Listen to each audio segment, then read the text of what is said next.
South ఇండియాలోనే biggest sorry store మన Varahi silks మన విజయవాడ ఎంజీ రోడ్ లో డిసెంబర్ 4వ తారీఖున ఘన ప్రారంభం.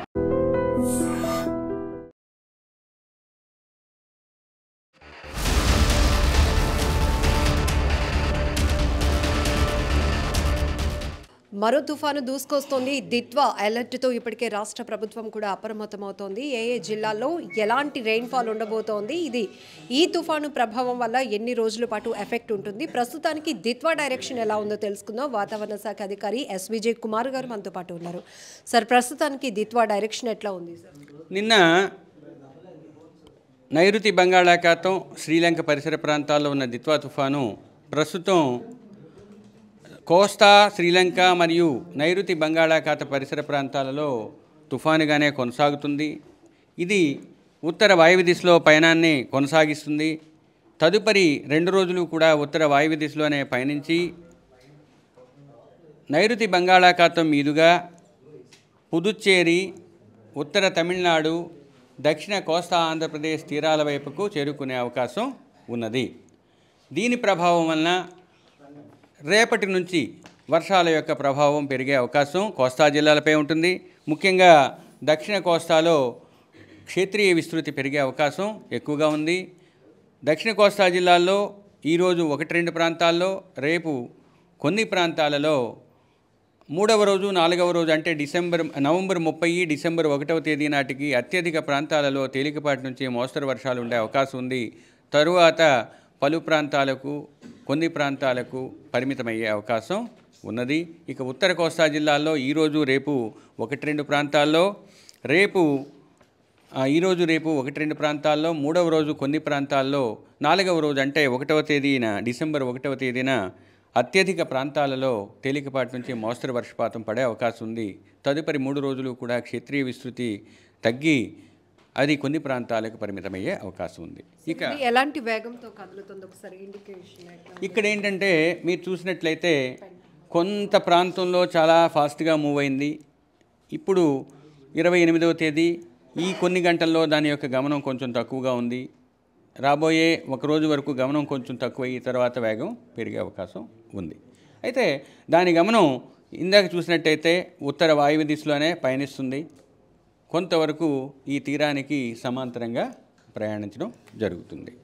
ఇది రాబోయే 5 రోజులు కూడా వర్షాలను కురిపించడంతో పాటు ఉరుములు మెరుపులు దక్షిణ కోస్తాలో 5 రోజులు ఉండే అవకాశం ఉంది. ఉత్తర కోస్తాలో 3వ రోజు నుంచి 5వ రోజు వరకు ఉండే అవకాశం ఉంది. ఇక అతి ముఖ్యంగా భారీ వర్షాలు దక్షిణ కోస్తా జిల్లాలైన నెల్లూరు, తిరుపతి, చిత్తూరులో రేపు 1-2 చోట్ల భారీ నుంచి అతి భారీ వర్షాలు పడే అవకాశం ఉంది. ప్రకాశం, వైఎస్ఆర్ కడప, అన్నమయ్యలో రేపు 1-2 చోట్ల భారీ వర్షానికి ఆస్కారం ఉన్నందువల్ల ఆయా జిల్లాలకు సంబంధించినంత వరకు ఆరెంజ్ అండ్ ఎల్లో అలర్ట్ ఇవ్వడం జరిగింది. 3వ రోజు అనగా 30వ తేదీన దక్షిణ కోస్తా జిల్లాలైన పొట్టి శ్రీరాములు, నెల్లూరు, తిరుపతి, చిత్తూరు, అన్నమయ్య జిల్లాల్లోని 1-2 చోట్ల అత్యంత భారీ వర్షంతో పాటు కొన్ని చోట్ల భారీ నుంచి అతి భారీ ఉండే అవకాశం ఉన్నందువల్ల ఆ సంభావ్యతను సూచించే ఎర్ర రంగు ఉన్న సూచికని తెలియజేయడం జరిగింది. దాన్నే రెడ్ వార్నింగ్ అంటాము. ఇక ప్రకాశం, కడపలో 1-2 చోట్ల భారీ నుంచి అతి భారీ పడే అవకాశం ఉన్నందువల్ల ఆ జిల్లాలకు ఆరెంజ్ వార్నింగ్ ఇచ్చాము. ఇక కృష్ణా, ఎన్టీఆర్, బాపట్ల, గుంటూరు, పల్నాడు, నంద్యాల, అనంతపూర్, సత్యసాయి జిల్లాలకు ఎల్లో వార్నింగ్ అంటే 1-2 చోట్ల భారీ వర్షానికి ఆస్కారం ఉంది. 4వ రోజు కూడా దక్షిణ కోస్తా జిల్లాలన్నిటితో పాటుగా వైఎస్ఆర్ కడపలోని 1-2 చోట్ల భారీ వర్షానికి ఆస్కారం ఉంది. ఈ పరిస్థితులతో పాటుగా కోస్తా తీరం వెంబడి తీరం ఆవల ఈరోజు 35 నుంచి 45, గరిష్టంగా 55 కిలోమీటర్ల వేగంతో ఎదురుగాలు వీచే అవకాశం ఉంది. ఇక ఈరోజు సాయంత్రం నుంచి గాలుల యొక్క ఉధృతి పెరిగే అవకాశం ఉంది.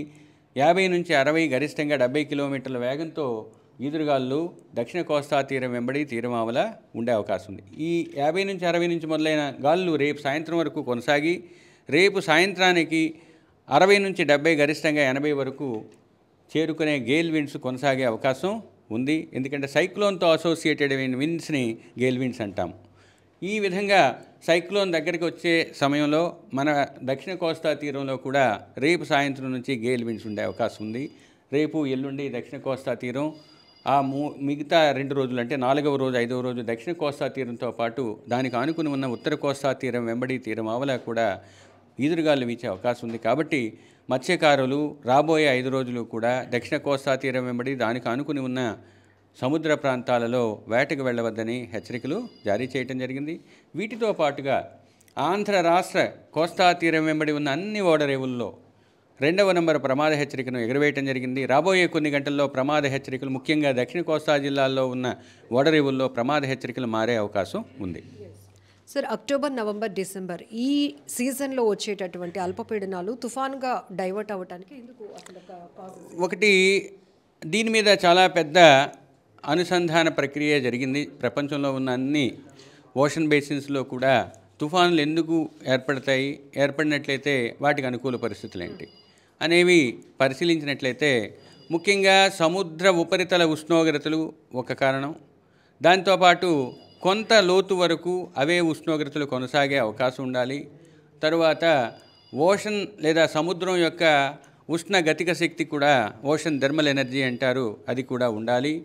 ఇంకా కావలసినంత తేమ కూడా ఆ ప్రాంతంలో ఉండాలి. ఇవన్నీ వచ్చినట్లయితే మేఘాలు ఒక పెద్ద ప్యాలేషియల్గా లేదా టవర్ లాగా ఫామ్ అయ్యే అవకాశం ఉంటుంది. ఇవన్నీ ఏర్పడాలంటే విండ్ షియర్ అనేది తక్కువగా ఉండాలి. ఆ విండ్ షియరు ఈ కాలంలో తక్కువగా ఉన్నందువల్ల వీటికి అనుకూలమైన పరిస్థితి.